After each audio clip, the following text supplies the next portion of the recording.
పరమ భాగవతోత్తములైన వారిని రక్షించడానికి వస్తాను. అలాగా వినాశాయచ దుష్కృతాం, ఆ వాళ్ళని బాధ పెట్టిన వాళ్ళని చీల్చి చెండాడడానికి ఓ రూపంతో కిందకు వచ్చేస్తాను.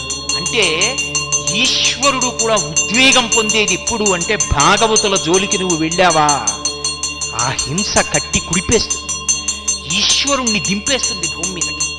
అంత క్రోధానికి కారణమవుతుంది. అది సామాన్యమైన దోషం కాదు. అందుకే ఎప్పుడైనా సరే భగవంతుణ్ణి నమ్ముకున్న భక్తుల జోలికి వెళ్ళేటప్పుడు 1కి 10 మార్లు ఆలోచించుకుని వెళ్ళు అని చెప్తారు. మారీచుడు రామాయణంలో రావణాసురుడితో మాట్లాడుతూ అంటాడు, సీతాపహరణం చెయ్యి అన్నాడు. అంటే మారీచుడు అన్నాడు, ఏమిటో సీతమ్మను అపహరించి తెమ్మంటున్నావు, అంత తేలికనుకుంటున్నావు, ఆ దోషం ఉట్టినే పోతుంది అనుకుంటున్నావా?